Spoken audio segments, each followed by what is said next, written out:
All right, good morning, everyone. Thank you for joining us today. Welcome back to the Baker Institute for many of you. I see a lot of familiar faces out there. For those of you who don't know me, I'm Mark Finley. I'm the fellow in energy and global oil here in the Center for Energy Studies. We have an overflow crowd today. Normally we would be in the auditorium behind us, but with so many RSVPs, we moved out here into the Commons for the event. So thank you for being part of the overflow crowd today. It may be for the people who are here in person, that you came here for the excellent food prepared by the Baker events staff. There may be no such thing as a free lunch, but thankfully today there was a free breakfast. But maybe, just maybe, you're here because oil still matters. Maybe what happens with prices at the pump matters, for pocketbooks and businesses and for politicians who pay attention to things like that, as we've just seen in the recent electoral cycle here in the United States.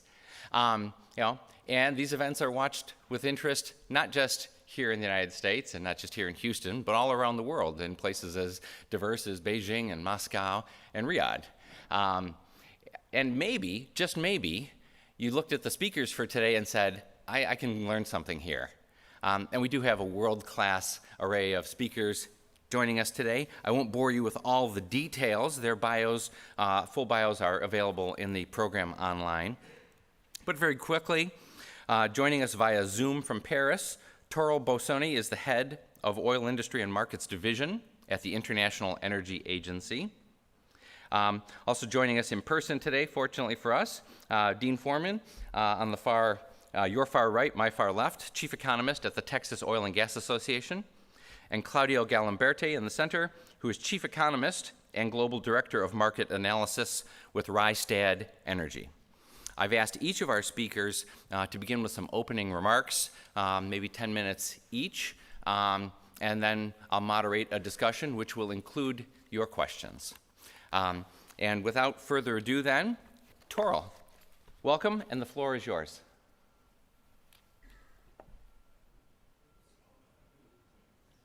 Thank you, Mark. Can you see my slides and hear me okay? Yes, we can. Okay, perfect. First of all, thank you for having me today to come present at the Institute. I'm very happy to be there. I'm sad that I cannot be in person, but I hope that we have the opportunity to come visit in the near future. So I will just run through quickly our latest findings for our monthly oil market report. We published our latest edition last Thursday. And to end up with a few words on the beyond 2025 as we move on. But just to start with a few words on global oil demand. And what we're seeing clear evidence that oil demand growth is slowing from the more than 2 million barrels a day of growth we saw in 2023. And before then, as we recovered, it came out of the COVID pandemic. Now in the third quarter of this year, we have about 500,000 barrels a day of growth. Chinese oil demand growth contracting for the quarter as a whole. I'll get into that a little bit more in detail. So we're really seeing a sharp slowdown in growth, the slowdown in China, the most significant there, but obviously also the structural factors in the OECD and with some growth in other non-OECD Asian countries and Middle East to some extent. So just for 2024 as a whole, we're expecting now 840,000 barrels a day of growth, accelerating slightly to about a little bit over 1 million barrels a day next year. So just to talk a little bit more about China, you can say here in the latest month, October, that we had oil demand growth in China was largely unchanged year on year, but for 7 consecutive months, we've seen Chinese oil demand growth contract or hold steady compared to last year. So for the year as a whole, we're now seeing about 140,000 barrels a day growth on average, primarily because we can see at the start of the year, we still had significant growth coming from a low base in 2023. And compared to the 1.4 million barrels a day growth that we saw in 2023, that's obviously quite significant. And just to put China in context, over the past decade, China accounted for 60% of global oil demand growth in aggregate. So what's going on in China is obviously very important for the global picture. We're seeing now India taking over as the largest source of growth. We're also seeing gains in Middle East and Brazil and some other countries. But just before I move over to talk about the OECD or the advanced economy, I just want to show here on the right-hand slide that the sort of the weakness we're seeing in oil demand is not only restricted to China and advanced economies. We're seeing many emerging markets that are having economic problems or currency issues, and we're seeing oil demand contracting in 23 and 24 compared to the previous years. So now just a few words on the OECD. OECD growth, the oil demand has been surprised us at the IEA and others to the upside. In 2024, 2023, economic growth in the US has been stronger than many expected. When growth was expected to be rather minimal, and we've seen stronger growth driven by the service sector and strong growth in driving. But as you can see from this chart here on the left, it's not so strong compared to the previous year, and compared to 2019, before the pandemic, OECD oil demand growth in aggregate is still 2 million barrels a day lower than it was just before the pandemic. You can see on the right-hand side, the bright spot, if you want, is coming from US petrochemical feedstocks. Obviously, the surge in natural gas liquids production and cheap feedstocks, ethane, propane, butane, that is used in the petrochemical sectors is driving growth, where we're seeing fuels, gasoline, diesel, other fuels, lower than it was before the pandemic. In Europe, gas oil demand about 10% lower than it was in 2019. In Japan, we have a contraction of 15% spread across all the products, so quite significant. And these are structural changes, as we see. We're not expecting that to recover. It's energy efficiency improvements, both in the vehicle fleet and aviation and others, and a shift over to EVs and other non-fossil technologies. So just moving over to supply, we can see here that we're expecting global oil supply to continue to increase into 2025. In 2024, the uptick has been relatively modest, as we have seen diverging trends in the OPEC and non-OPEC sites. I get into that more in a second. But of course, in 2025, the final trajectory of the global supply line would depend to a large extent on what OPEC plus countries decide to do when their voluntary and other production cuts. So just the drivers of growth in 2025 will continue to be non-OPEC Americas, as we saw in 2024. The United States, Canada, Guyana, driving growth in world oil supply. In 2025, we're expecting Brazil to recover. We had some disappointing results in Brazil in 2024 for a number of reasons, but we expect that to be temporary. So this American quartet, as we call them, we could add Argentina to this list of countries, are increasing supply by more than 1 million barrels a day, 1.1 in both 2024 and 2025. So on paper, more than covering our expected demand growth, which is obviously posing some challenges for the OPEC countries. In 2024, you can see here in orange that OPEC countries cut supply by about 850,000 barrels a day to balance the market, so that the total increase was 600,000. Non-OPEC plus in total grow by 1.5 both this year and next. And so then we will see how OPEC production policies remain into 2025. Of course, you all know that the OPEC Plus group agreed in early December to delay the unwinding of voluntary cuts And so now that unwinding will start at the end of March or early April and be extended for 18 months. Question we have is with compliance for the OPEC targets. In November, we saw that the 18 countries that are subject to quota produced about 700,000 barrels a day above their targets. So that's also another questions that we have going forward, how this will feed into the market balances. But just for now, so we're expecting the market to flip into a significant surplus in 2025. You can see here on this chart in the third quarter and fourth quarter, we've seen some tightness in the market, especially on the crude oil side, but with some quite better supplied product markets. But moving into 2025, based on our expectations for oil demand growth and non-OPEC supply growth that remains robust, we're seeing a surplus of just shy of 1 million barrels a day, even if the OPEC production cuts stay in place. So, of course, with the announced schedule for unwinding those cuts, this surplus could increase to about 1.4 million barrels a day in 2025 on average. So before handing over, I will just say a few words on the beyond 2025. And these few slides that I added at the end comes from our medium-term oil market outlook that we published in June of this year. And as you can see here, we're expecting the slowdown in demand growth to extend into the medium term, and with global oil demand growth stabilizing or plateauing at around 105, 106 million barrels a day towards 2030.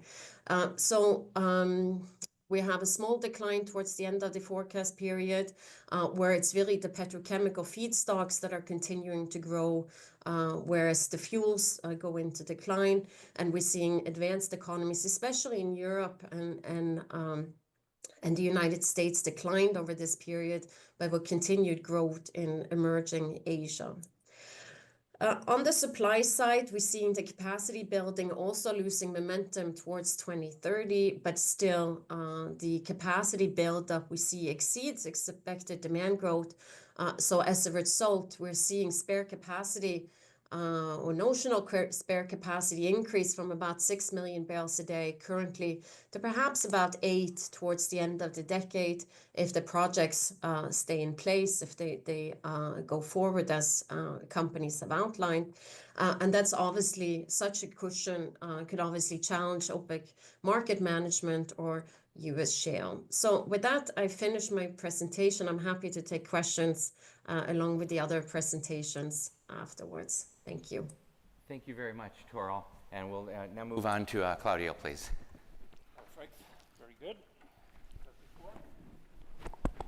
Okay, perfect. Thank you very much. Thank you for the invitation. Great to be here in this great building. I must confess, also a little bit intimidated by the picture I saw at the entrance with all these very famous people, but I'll try to do my best. Okay, so 10 minutes, it may be 11, but you let me know, okay? So a little bit of history here.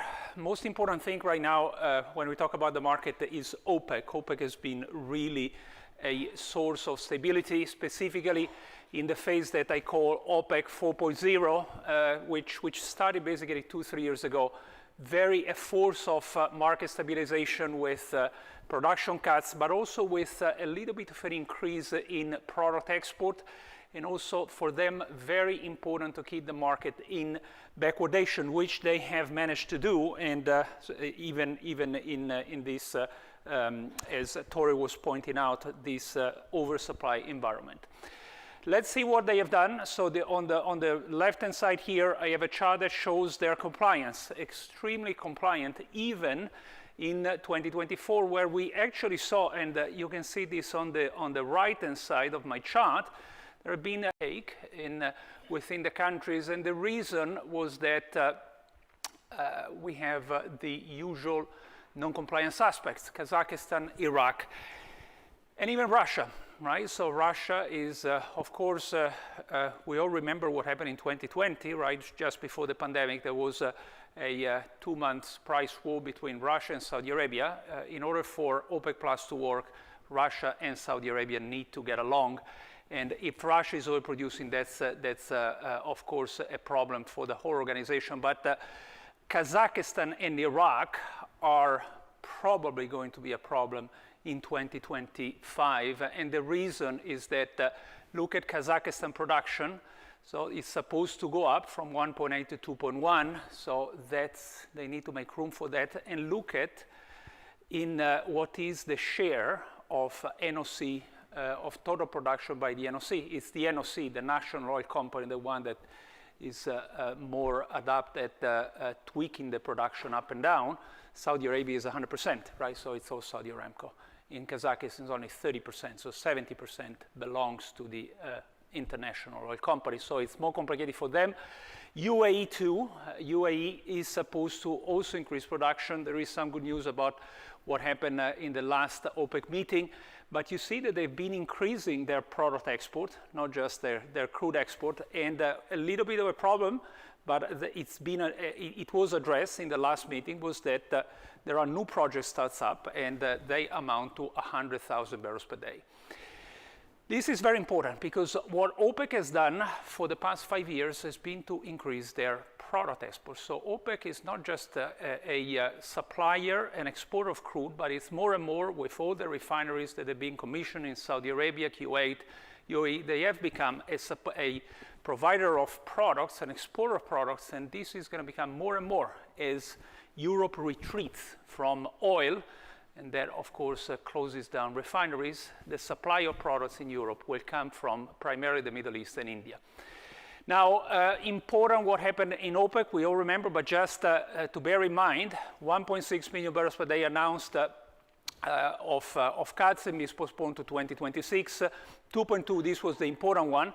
It's been postponed by 4 months, and there are no new compensation schedule. I do not have the time to go through all the details, but probably the most important thing to bear in mind here is that the UAE has a new baseline, which has been approved, 300,000 barrels per day, but it's starting in April, and the ramp up is over 18 months. So that provides a little bit of a leeway. Also, Kazakhstan, they managed to keep Kazakhstan within OPEC Plus, which was very important. And then there are other things that I will mention during my panel. I do not want to take more than 11 minutes. So Iran, very important to bear in mind what happened to Iran under Trump. 2.5 million barrels per day crude export under Trump brought down to 500. But for Trump 2.0, it's going to be much more difficult right now, because look who's getting all the crude right now. It's all China. So if Trump wants to do something with Iran, they need the cooperation of China.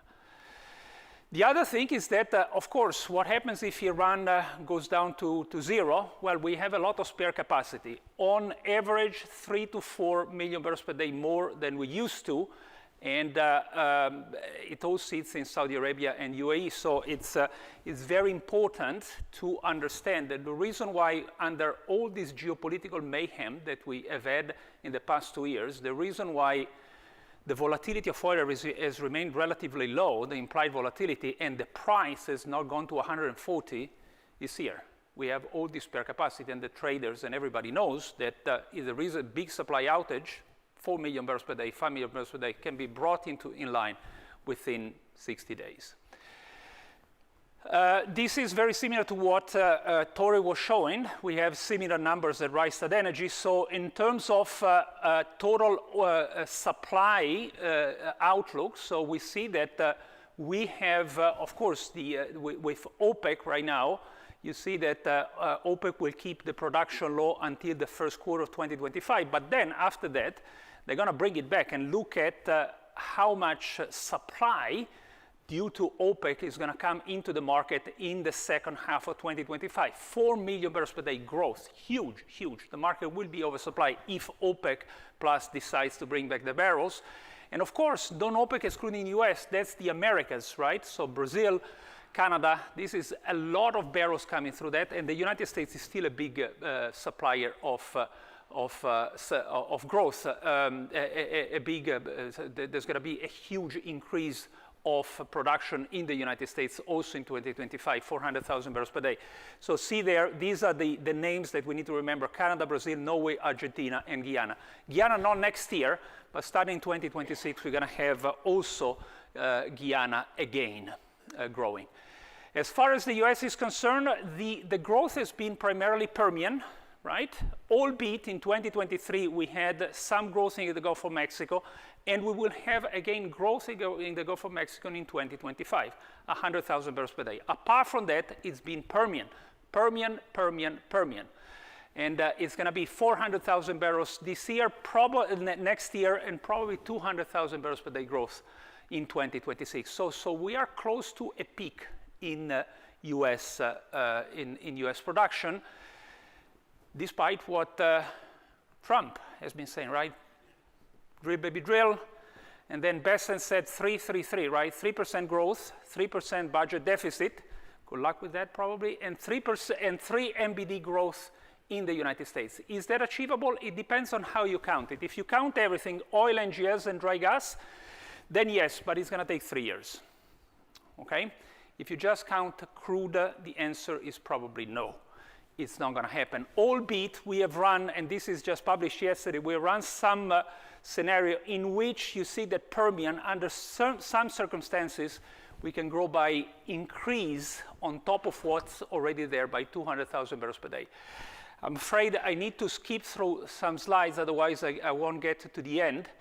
But important to note here, this is an important slide because, yes, drill, baby, drill is important from a rhetoric perspective, from all the optimism that can bring. But at the end of the day, the decisions in the United States are market-based, which means we're going to grow if the price is high.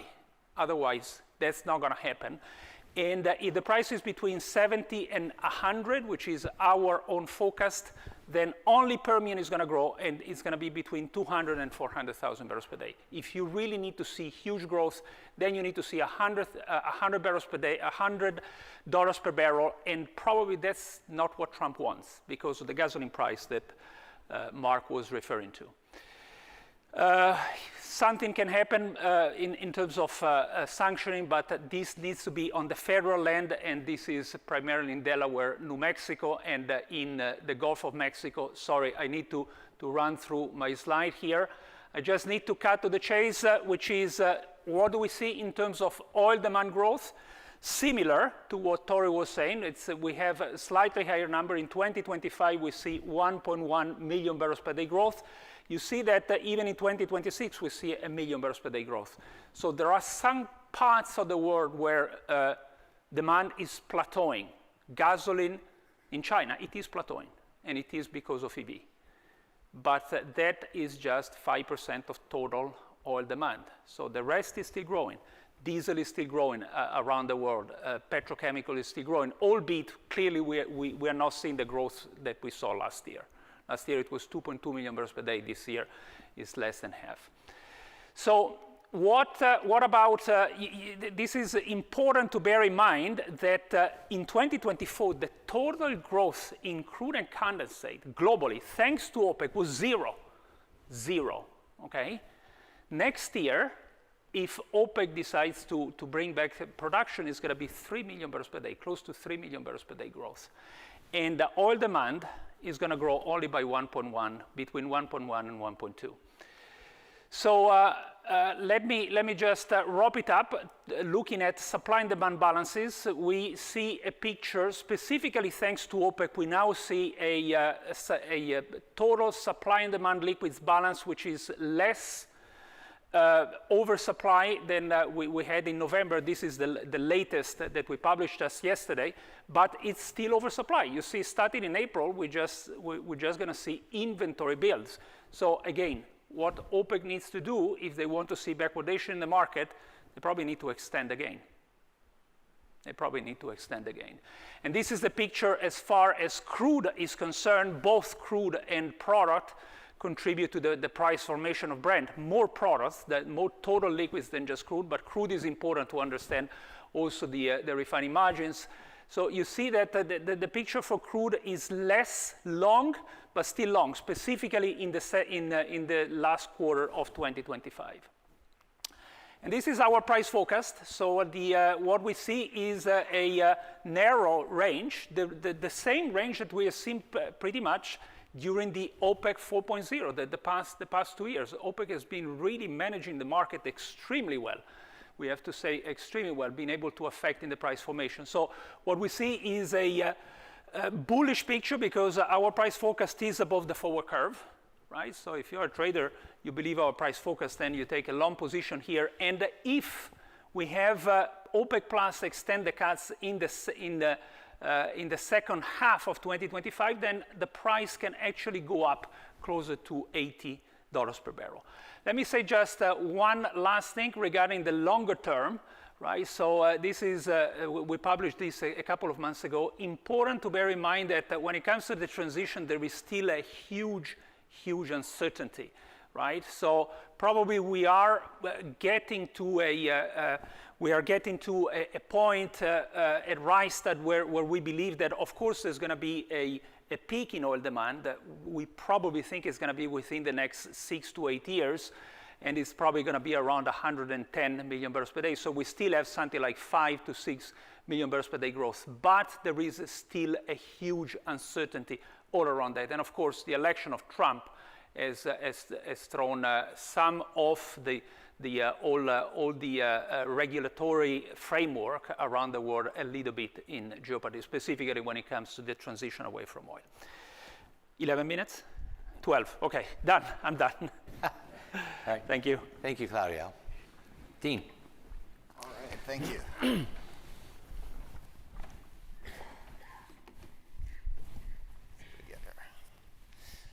So before I go into things, the Texas Oil and Gas Association, we are a trade association that represents the vast majority of the producers in the state, majority of the refining, pipelines, LNG exports, NGL processing.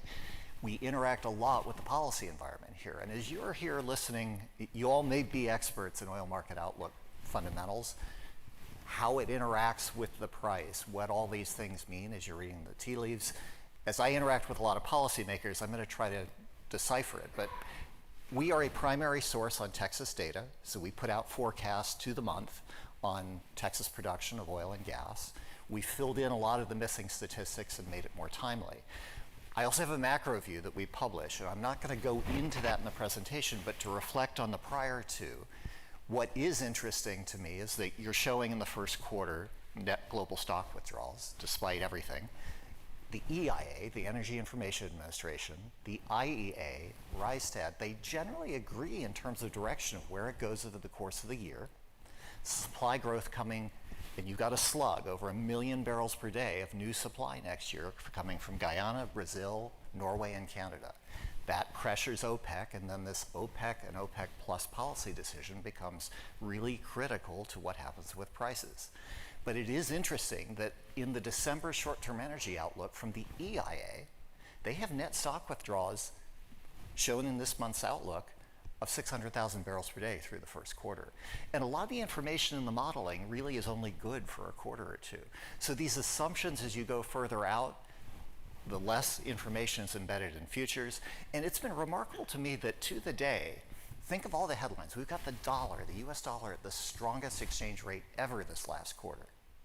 Usually that's a downdraft toward oil prices. You have the shock of a government shutdown, Chinese risks, a lot of things with the Fed decision yesterday that should be negative for oil prices.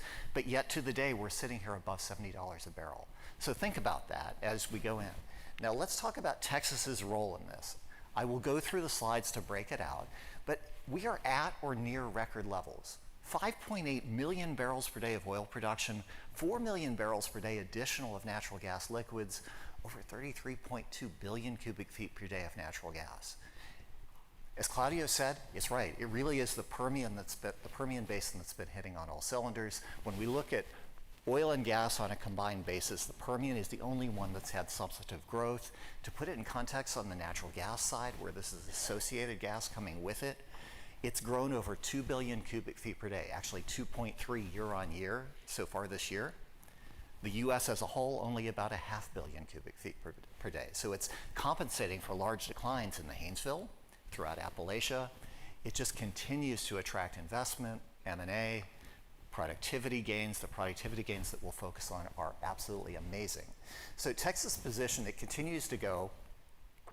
We are now 43% of oil production, over 29% of natural gas production as a state.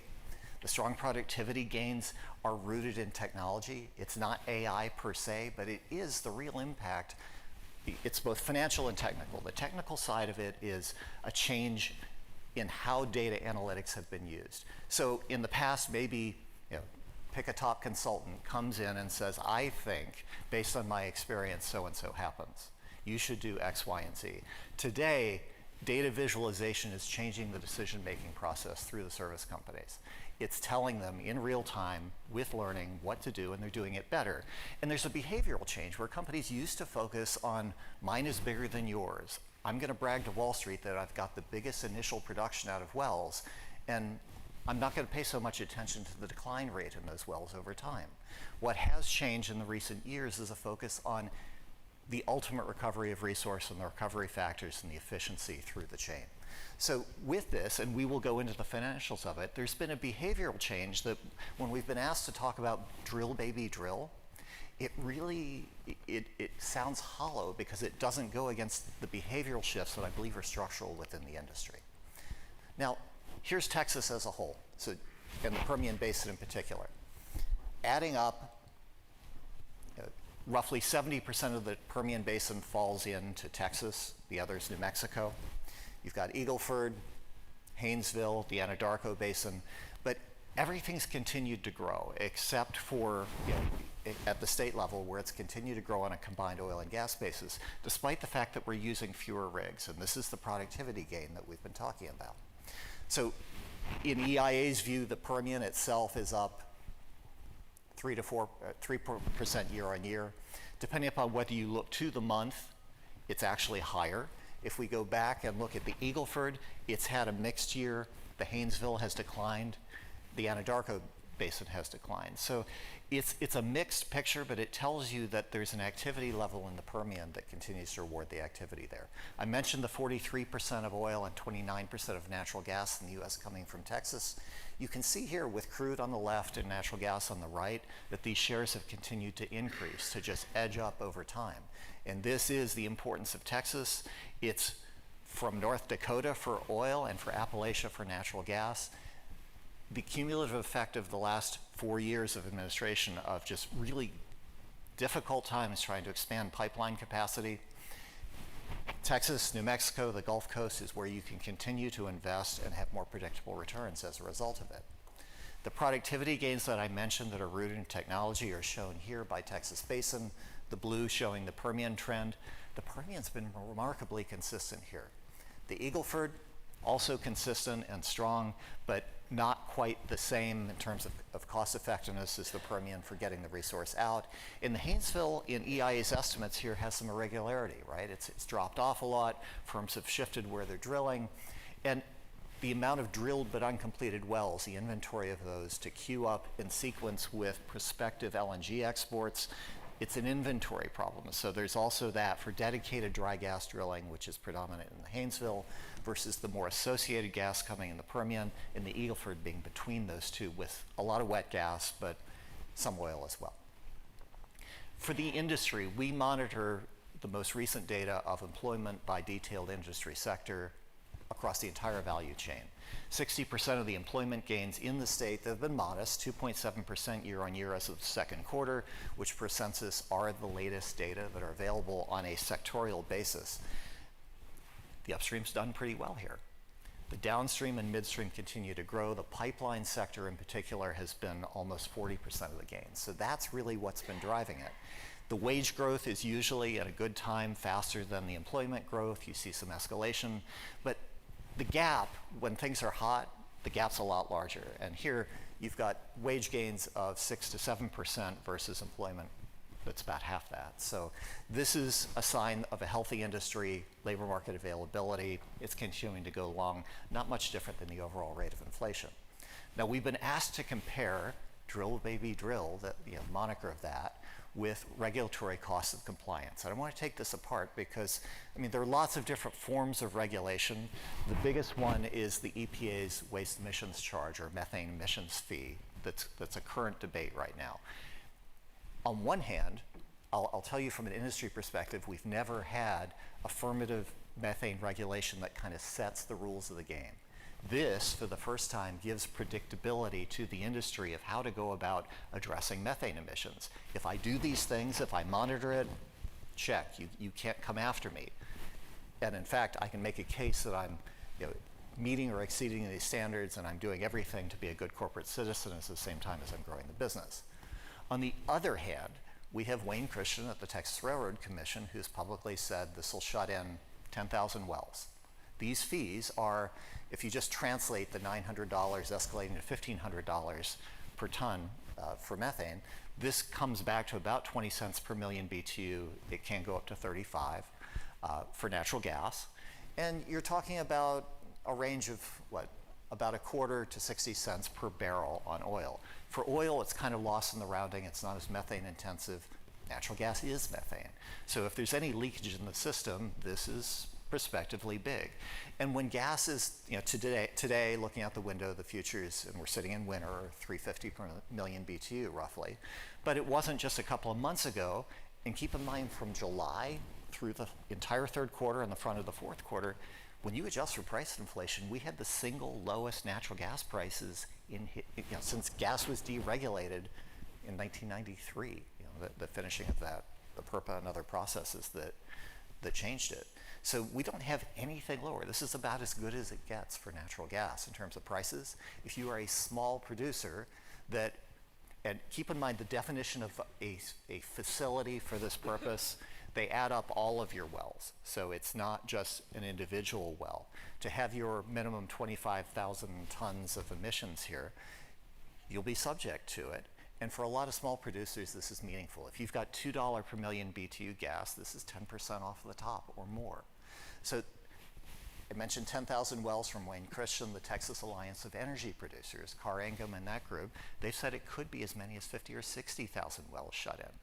So back up from a Texas policy perspective, where we've seen the quantity of wells that need to be properly plugged and abandoned not go down, continue to creep up.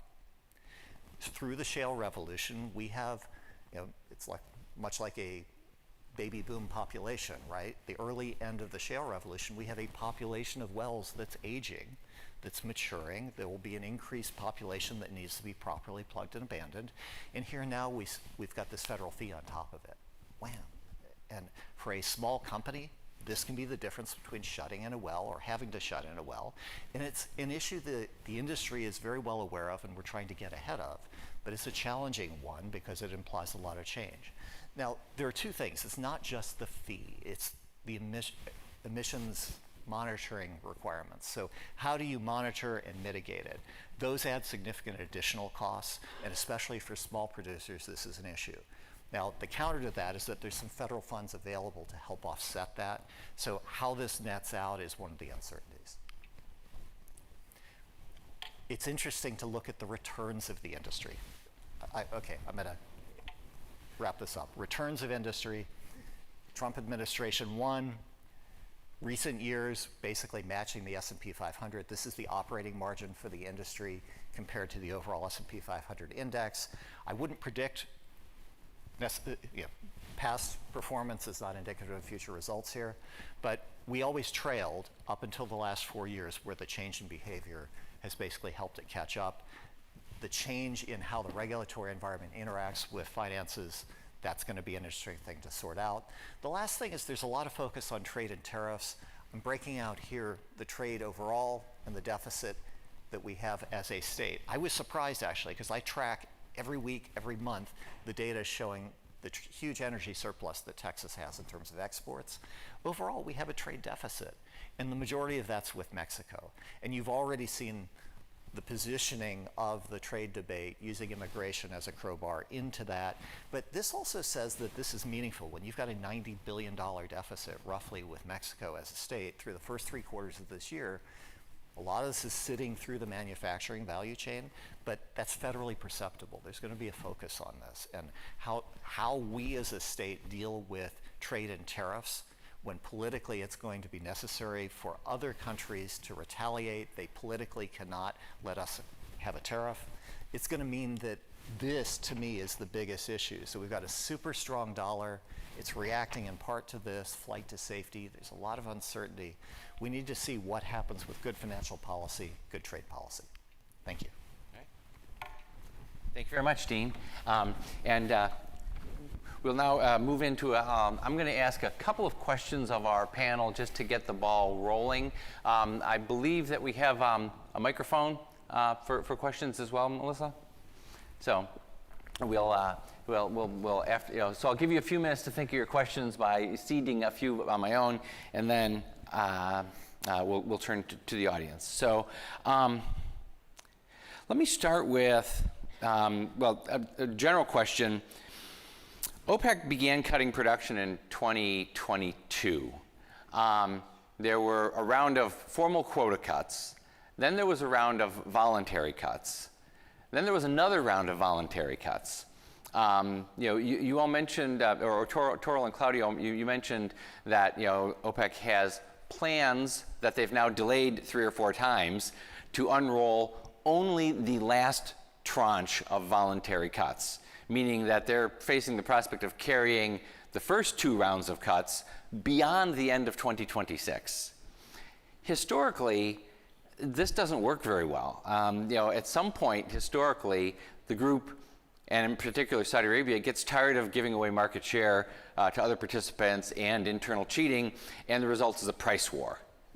And so how are you handicapping the risks of a price war over the next year or two? Toril, do you want to speak to that first? And then... Yes, thank you for that question. It's not, price war is not our base case scenario, but as we've seen, our market balances does not leave very much room for OPEC to unwind those cuts, not in 2025 and not beyond, because we are seeing the projects that have been FID'd beyond 2025 with adding to growth in 26, 27, and if indeed oil demand growth does slow down and oil demand plateaus or peaks toward the end of the decade, it creates some challenges, and that's why we're in our balances. We're leaving. We're not putting in the assumption that OPEC production will increase or the targets would change. We will put those in when those plans are confirmed. But as I said, I mean, there is some challenges. Of course, in the past, we've seen that maybe U.S. shale has been the most responsive to prices and maybe the source of supplies that will react most quickly to a change in price if OPEC were to abandon its production management policies and increase production, and we would have lower prices. But of course, I mean, we heard from Dean and from Claudio that the U.S. shale is not operating the way it used to. The consolidation, the longer planning horizons, the bigger projects has changed the way that U.S. shale is operating as well. So this is something, at the IEA, we don't think it's for us to second guess what OPEC will do, but this is something where we see there may very well be some tensions in the years to come. Thank you. Claudia, how does Rystad see it?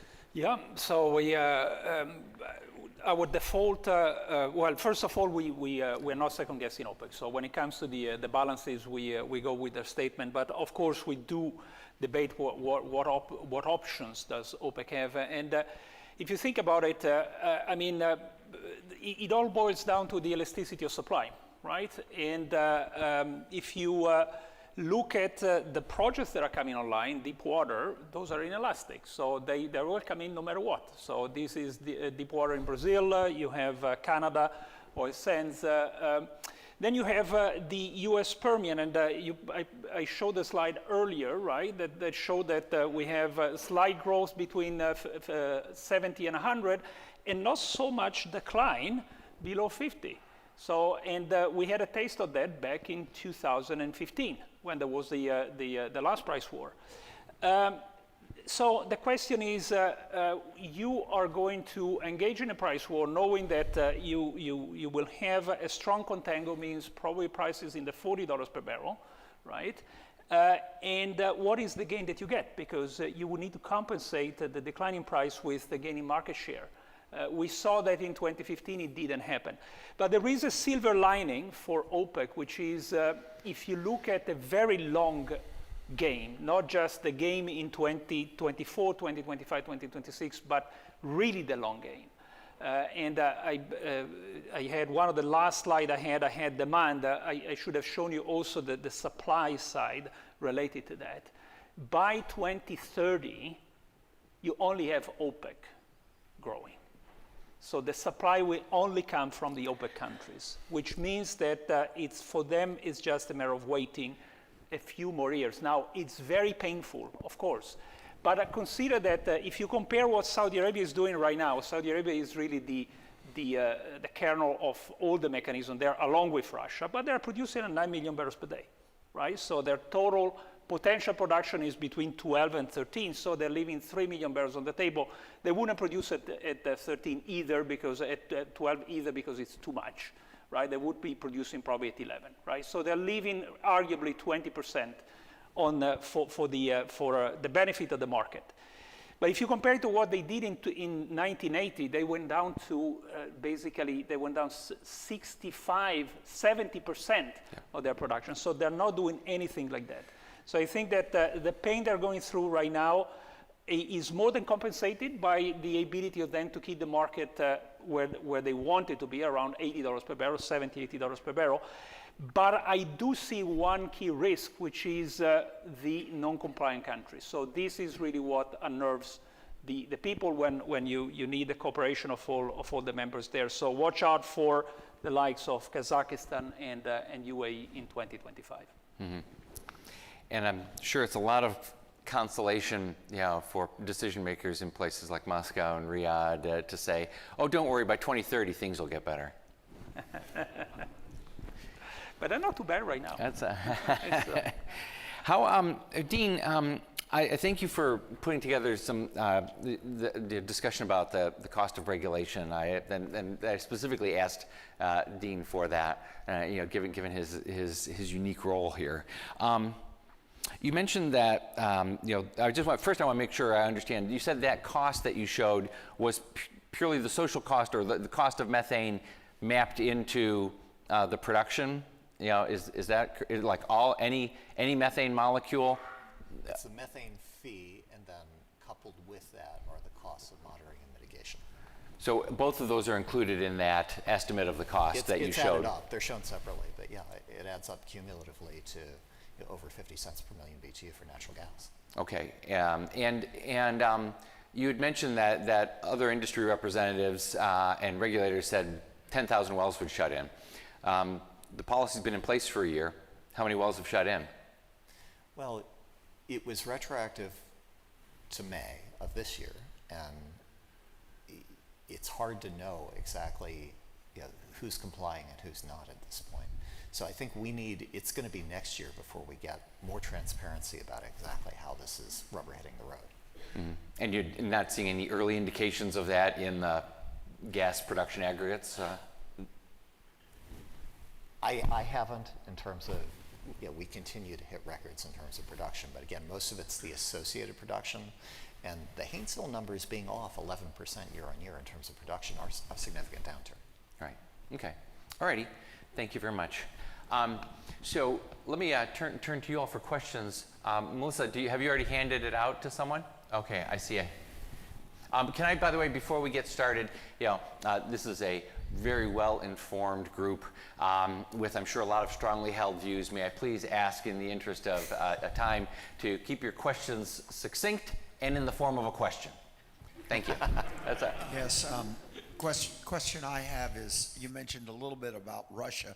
Could you talk about the new sanctions that have been imposed, if they will affect Russian production, and what we can look for that, and also the Middle East, what the new changes and how they will affect Iranian production? Mm-hmm. Yeah. Sure. Claudia, you had mentioned the difficulties of reinstituting sanctions on Iran. You want to expand on that and address Russia, and then Toro, we can ask for your views as well. Yeah, so let me start with Iran. So regarding Iran, the sanctions in place, they're not enforced. right? So the levers that the United States has is both the secondary sanctions, so hitting the financial system and going after the banks that they've done in the past. But in this case, given that China is the main importer of crude, they would need the cooperation of China for this to happen. So what we've been reading is that, of course, the Trump administration may want to use the tariffs as a bargaining tool. So they say tariffs 30%, 10 to 20% on every import, but for China, 100%. That could be, of course, one of the bargaining tool. Regarding Russia, the situation, of course, they've been under sanctions for, well, since the invasion of Crimea, that was 2014, if you think about it. But of course, there were much more stringent sanctions since 2022, the full-fledged invasion with the troops going into Kyiv. So for the past 2 years, there have been a price cap, crude export bans, product export bans. One thing that we need to bear in mind is that the Russian barrels kept on flowing, right? If you think about it, there was a very interesting article yesterday on the Wall Street Journal talking about the port of Novorossiysk, which is the port in Russia, which kept on going. It's very close to Ukraine, has not been targeted by Ukrainian forces. So there is obviously the need for the entire system to have the Russian barrels landing somewhere. That's the reality of things, because Russia produces 9 million barrels per day, 10 million barrels per day, and if there was a strong production decline in Russia, then the prices would skyrocket. But of course, the Russian barrels are no longer going into Europe, right? So they're going actually around the globe. They are landing in China, India, and the products are landing in Latin America. But we need to realize that the oil market is a global market. And if you have one producer, which is Russia, which produces 10% of the entire production, unless you're willing to sacrifice that would bring prices extremely high, then those barrels need to go somewhere. So they're no longer going to Europe, they're going around the globe, but they're landing somewhere. What's going to happen if the war in Ukraine ends? Trump, this is one of the flagship announced by Trump, he wants to end the war in Ukraine. Well, it's possible that the sanction will probably remain in place. Right? So my view is that Europe will probably continue to not to rely on Russia for a variety of reasons, but this is probably in the short term. In the longer term, things can be reestablished. Toro, do you want to weigh in on these questions? Thank you. We see pretty much the similar view as Rystad on both Iran and Russia. We have seen Iranian production and export tick up. So it comes down to compliance already with the sanctions that are in place and enforcement of those sanctions. For Russia, we see that exports now have trended slightly lower in the last few months. So we're with export, we estimate about 7.4 million barrels a day, down to 7.8, 7.9 before Russia invaded Ukraine. What's interesting to see now is that when Chinese imports are slowing down, there's still really only China and India that are the main buyers of Russian crude. We haven't seen a big uptick from other countries. So if Chinese buying really slows down, that may put some pressure on Russian exports. But obviously, what we're watching very closely is the new sanctions on tankers, the dark fleet, special single hull tankers we see now with the accidents in the Black Sea and the oil spills, increased concerns on shipments of Russian oil on tankers that are not insured. So that's something that may, again, make oil trade with Russia more complicated, even though, as we've seen, the market seems to find a way and to have the oil continue to flow. Right. One of my concerns is that the growth of muscle around sanctions evading techniques, both in terms of the ghost fleet and the way they use their transponders, the development of financial mechanisms outside of the international clearing system, the SWIFT system, especially Chinese banks designed specifically for that purpose, could make sanctions much more complicated to enforce going forward. Dean, you wanted to weigh in as well? Well, I think Claudio made some excellent points. The use of secondary sanctions has always been a credible threat to try to address this. It's the one threat that has teeth, but there's no political will to do that. So for that reason, unless something really changes below the surface, I wouldn't expect large changes from Iran or Russia as a result of it. Now, EI is assuming about 400,000 barrels per day of Russian production declines next year. And per both the IEA outlook and what Rystad has shown, this relatively tight supply-demand balance, it looks oversupplied, but it wouldn't take a half picture in terms of directionally how that's going. So where we see Russia and China will have some interplay with what that balance is going to be, and then OPEC's decision on top of it. Right. Yeah, and given the improved relations in recent years between Iran and the GCC states, including Saudi Arabia, an additional wrinkle would be: are those countries, would they be prepared to jeopardize those relations by offsetting any loss of Iranian supply? If the market were tight and prices threatened to go up. Another question here, sir. Yeah, I'm curious about the Chinese oil demand. And how much is caused by the economic problems and setback they have, and how much is caused by structural changes in China? Mm-hmm. Great. Yeah, and I did actually I noted the same in my notes, and I was struck that both Rystad and the IEA have Chinese oil demand resuming its growth, when just last week a Chinese national oil company said, we think that oil demand has peaked in China and is going to decline. Mm-hmm. So. Mm-hmm. So, Cheryl? Yeah, I'm happy to. So as I show, we have some growth in Chinese oil demand this year, but basically behind us in the first quarter. Now, a lot of the slowdown is down to the weakness in the property market. Construction's activity is very weak, and we're seeing the biggest decline in Chinese oil demand is coming from gas oil, diesel and gas oil, which is industrial fuels. We are also seeing, obviously, the sale of EVs, the surge in EV sales having a big impact. More than 50% of cars sold in China currently is an EV, a plug-in or a hybrid, and that's having a real impact on gasoline demand. We are still seeing growth in the petrochemical sector, and that's what we're seeing. We're expecting to see going forward to 2030. So we also expect transportation fuels to peak in China and decline. The acceleration of this slowdown has taken us somewhat by surprise. But we also have, and we also are seeing that the LNG and trucking taking out a chunk of demand, and we're seeing the high-speed rail eating into road transport and also to domestic aviation.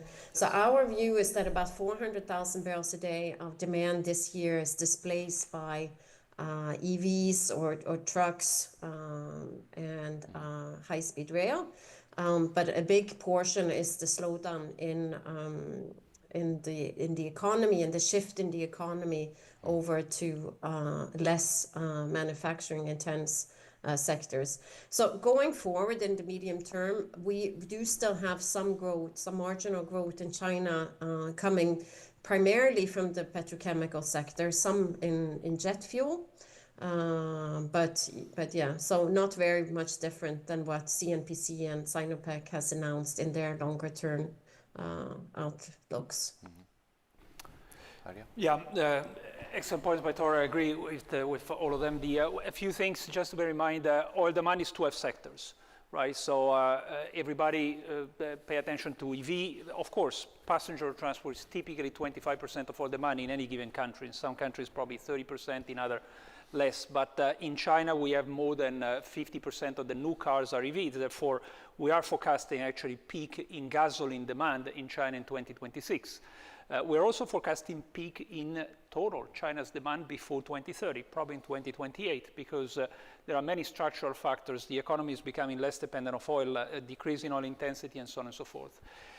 But let's bear in mind that China has been the engine of growth for sure for the past 15 years for oil demand, but there are other countries that are coming in. So India, the rate of electrification there is nowhere near and will never be in the next 10, 15 years due to the charging infrastructure problem that they have. Then you have other regions in the world that will kick in at some point, Africa, the Middle East. So these are all parts of the world where we will continue to see growth in oil demand. But it is an absolute fact that China, which has been the key engine of growth, is about to peak. Thank you to both of you. What mechanism do you see that Trump can use to reduce the price of gasoline when the American people and our politicians all seem to think that we control the price of oil? So how can he reduce the price of gasoline without destroying the oil market? Because obviously if the price of oil goes down, we cut production because it's not economical to make. In some fields, not everything is, but it still will cut some out. Okay. Dean, do you want to weigh in on Man, that? I appreciate the way you framed the question because we don't control the price of oil, right? It is set in global markets. And you're right, if the price goes down, there's going to be some supply response where you produce less domestically and internationally. The thing that's baked in for the bit here is that you've got long lead conventional projects in the countries we mentioned, Guyana, Brazil, Norway, Canada. You know, where else is Canada going to place its oil? So these kinds of things come into play where for the next several years, the administration's coming in knowing that there's some that are going to sell no matter what. They're going to produce as much and sell as much no matter what. As far as getting it down, I mean, without having to intervene in the markets, you know, if you don't take action to take Russian or Iranian barrels off market, that has downward pressure. If you do take tariff actions that strengthen the US dollar to an all-time high, which is what's happening, that's also historically downward pressure. So to me, and as crude oil prices, you know, 9.99 correlation with gasoline, right? It's the main input into it. That's where you are. So the policies that are keeping oil in check, and if you look at that financial return, the operating margin chart that I showed you, you saw the disconnect during Trump administration 1, right? It kept the price of energy low. Aided by a global pandemic, at least in the back half. In the last year, sure, but most of it was trailing the entire way. So one key thing is also to bear in mind regarding gasoline is that the price of gasoline has two components. One is the crude, and the other one is the refining crack, right? So back in 2022, we had extremely high gasoline crack, and the response of the Biden administration was to release the SPR. Was a little bit skeptical that would work because that was intrinsically driven by very high refining cracks. The only thing you can do there is basically have a higher supply of gasoline. We don't have gasoline SPR, so you would need to debottleneck in this situation the refining system. We are no longer in that situation right now. So right now the refining margins are really low, and there's very little you can do in order to affect the price of oil if you sit in the White House. Releasing the SPR, in my view, is always the last resort, and it doesn't really work in the sense that the reason of SPR end up affecting WTI, not really Brent that much. And most of the gasoline in the United States is priced, specifically in the Northeast, is priced out of Brent. Therefore, releasing the SPR really does not affect the gasoline prices in most of the United States. You end up pretty much hurting the oil producer in the United States. So I agree totally with Dean. There's really little you can do to affect the price of crude and the gasoline crack. Toral, does the IEA have any views on the efficacy or impact of coordinated release of strategic stocks among its members or unilateral releases? I might sit this one out. Okay, that's I understand. Yep, that, go over here. Okay, great. Thank you. Thank you to the panel as well for your presentations. It just brings up a lot of things I'd like to ask about. But one of them is just kind of looking at the long-term forecast. I think Claudio showed something going back a few years and then trying to forecast in the future for different scenarios. I think, Dean, you said something about the difficulty of forecasting more than a quarter. So if I look at the historical trends going back many decades for GDP, for population growth, energy use, they're all pretty much straight lines, right? But the plots I showed, or you showed from the IEA and Rystad show curves in the next 5 years. So what's fundamentally changing to change this trajectory that we've had for decades? There's going to be something, because you both have the same thing. So I've really been curious about both IEA and Rystad, because it's pretty consistent. Thank you. Yeah, maybe I'll take this. I used to work for Shell many years ago, and I used to do I used to be in charge of oil demand forecasting, both short and long term. And I used to joke about my job because I used to say, well, in order to do it well, you just need to have a ruler. That's no longer the case. Now you need a little bit of a curved line. What changed is the energy transition. So we used to have a very tight correlation between GDP. GDP was basically the main explainer, a little bit of oil price, and then the efficiency gain. But that was basically the paradigm. Right now you have different energy carrier. So that makes our job much more interesting and much more complicated, because then now you need to understand, okay, what can substitute oil? What can substitute natural gas? And that it's based on many things. Margin economics is one, so the market, of course. But then there is the regulatory, which is very difficult to understand, and very difficult to focus. So is it what's going to happen to the IC bans in Europe in 2035? What if it's moved to 2040? What if you have a technological breakthrough? So that's the reason why doing oil demand forecast has become less of a ruler game. Mm-hmm. Toral, did you? Yeah, no, I completely agree. But what we've seen with the energy transition, I mean, I hinted at, and Claudia was also talking about the energy efficiency improvements that we're seeing. So now what we're seeing after COVID, we're seeing that vehicle miles driven and number of flights are back to pre-COVID level, but fuel consumption is down 7%. So we really see an acceleration, much higher efficiency improvements in the vehicle fleet and in aviation. Part of this is obviously EV. And what's going on in China is extraordinary. Now in EV, it's not just because of the climate policies, it's economic drivers that are now underpinning the growth of EV sales over there. And of course in China, it's the whole economy. The whole economy is shifting from manufacturing into more service-oriented. And of course, the population is in decline. So we're seeing sort of the same trends that we saw in Japan back the past decades, were now replicated in China to an extent. But we're also seeing big shifts. The energy crisis in Europe, the very high energy cost. And now the buildup of renewable energies being the cheapest, so solar PV being the cheapest source of electricity generation in most places in the world, the wind becoming, even though still facing challenges, becoming more economic. And we're seeing now places even like the Middle East, where have very cheap gas, very cheap oil, now shifting out of oil and power generation into solar and renewables, gas, lower carbon sources, and that's having a big impact on oil demand, even in this decade, that we haven't really seen before.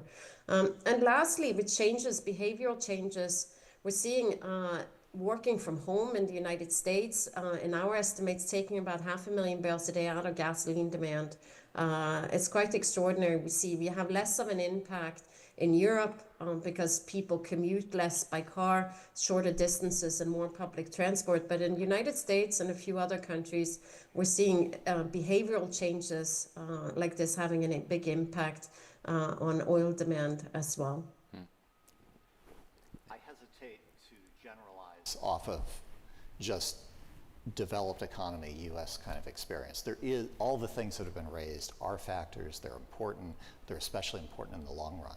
But when you're looking at China and developing Asia as having shouldered the burden over the last 20 years of most of the demand growth globally, and the U.S. as well has, you know, even this year, U.S. demand is basically flat. It's not down 7%, right? So we are looking at just the natural maturation. When you model the transportation sector and you've historically looked at, you know, income per capita relative to vehicle penetration and then coupled with efficiency, it's kind of mechanical how you get to the major consultancy outlooks in this arena. And having built this at Aramco, I can tell you, you know, if you are off on the way that you overestimate the technology part as opposed to the economic part, the diminishing returns in the economy right now, as you're seeing more people get into, you know, middle income things where they want certain things, we're seeing the petrochemicals kick up, you're seeing change in transportation policy. Net, though, diminishing returns with this larger economy is the natural shape of things. I would like to add as an aside, by the way, on going back to the China question, I would love to see some analysis by IEA or Rystad on how China has been able to move so aggressively into using LNG as a fuel in commercial trucking. And it's not happening here in the United States, where the price of natural gas is, what, 20% or less of the price of LNG imports for China anyway. Question back here.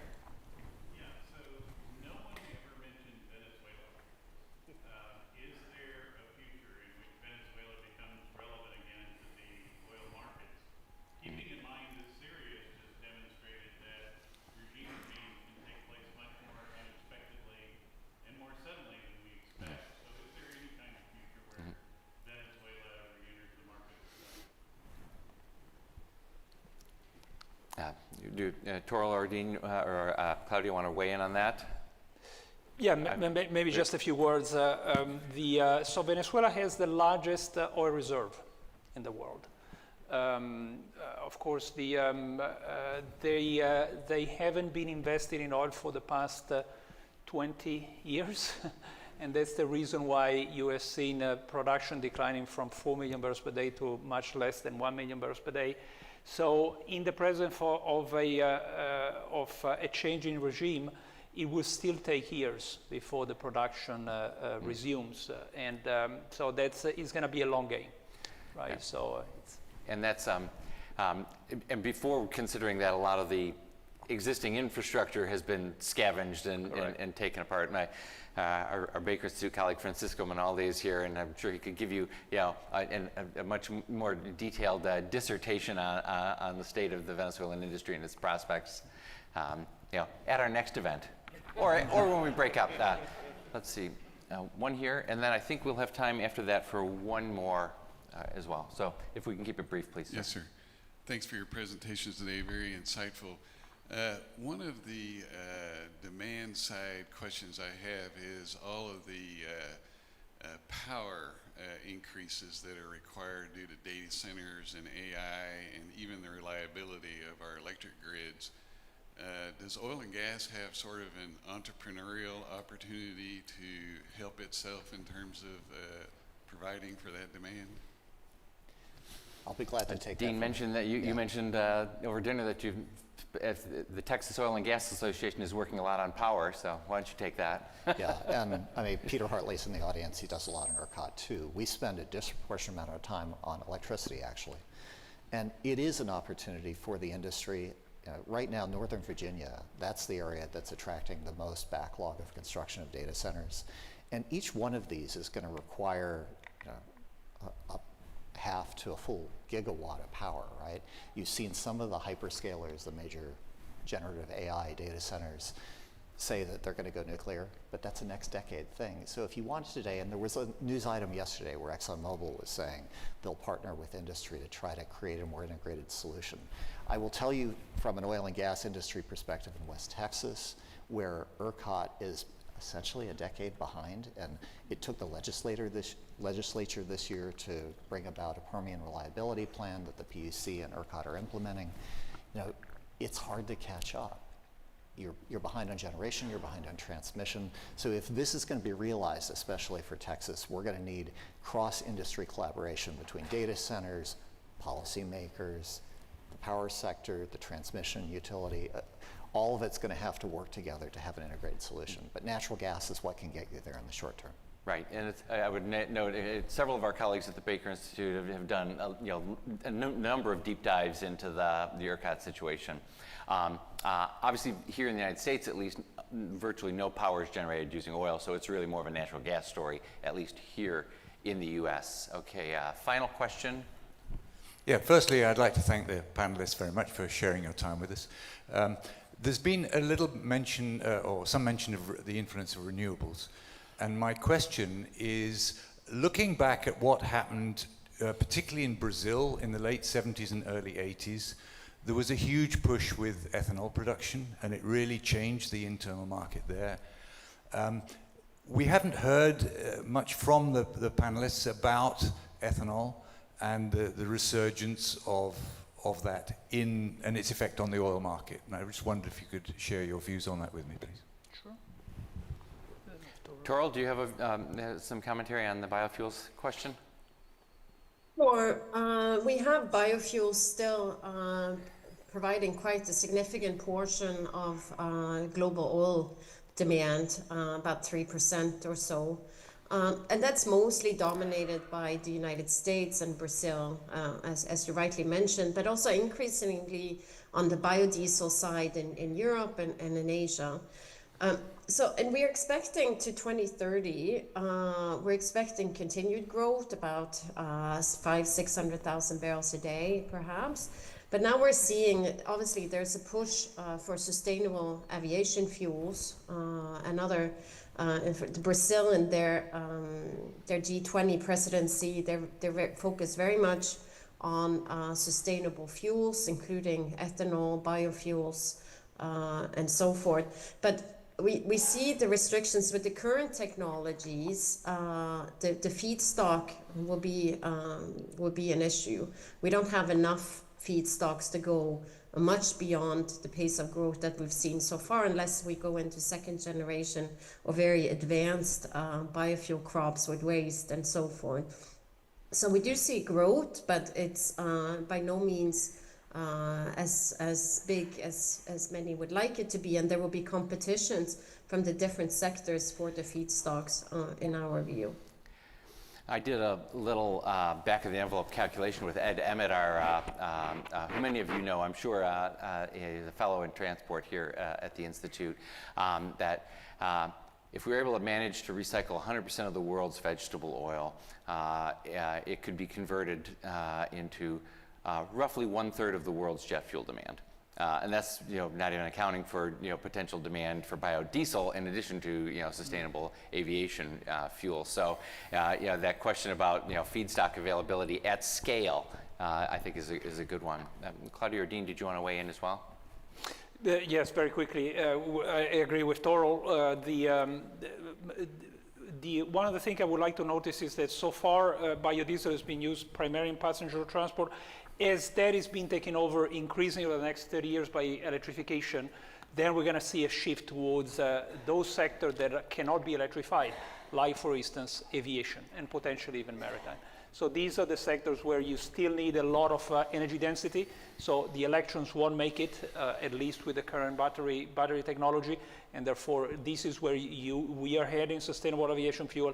But of course, the availability of supply will be an issue there. If you want super high fuel economy standards and fleet efficiency, one way to get there is to use more ethanol, right? If you want 95 octane or higher, that creates an opportunity, but against a backdrop of electrification where, again, net, what's the role of liquid fuels has to be sorted out. And as Toril said, without breakthroughs in cellulosic ethanol, second generation, it really is hard because you're looking at constant returns to scale and how you, it's not just the availability of the feedstock, it's how you economically get it to a place to do something with it. Mm-hmm. Do any of you have at your fingertips what share of the U.S. corn crop is currently used to produce biofuel? One more time. What share of the U.S. corn crop? Last I look, it was something like a third, but yeah, that's not dated. It's dated information. So a third of the corn used to produce 10% of the gasoline. So again, scale, and trick of getting beyond competing with food supplies. I think you're right. So we've covered a lot of ground today. We talked about China's economy. We talked about the impact of the U.S. presidential election. We talked about international sanctions and electric cars and prices at the pump. I think, I hope that you found this to be a useful addition. I mean, at this time of the year, it's natural to take stock and take a look ahead. As I count my blessings, I'm grateful for the team here at the Baker Institute. For the great event that we put on today, as well as the great research colleagues. I'm grateful to each of you for taking time out of your schedules. As I make my naughty and nice list, the oil market's not really on it. The oil market isn't naughty, it's not nice. It's a fact. It's a complex, infinitely complex web of decisions made by each of us every day: producers, consumers, policymakers, investors, venture capitalists, that sorts through 100 million barrels a day of fuel being processed and shipped around the world. Hopefully, in 2025, prices may go up, they may go down, they may go sideways. Given the history of the oil markets, probably all three at the same time, or at various points in time. But hopefully, you've come away, feeling like you're better armed to face it. I think that hopefully you all agree that when it comes to our presenters, they've been very nice indeed. So, please join me in thanking them. And that wraps us up for today and for 2024. From all of us at the Baker Institute, thank you for your support. We wish each of you and your loved ones, a happy holiday season, and a healthy, prosperous, happy new year. And we look forward to seeing you all in 2025. Thank you again, Toril, Dean, and Claudio, and thanks again to all of you.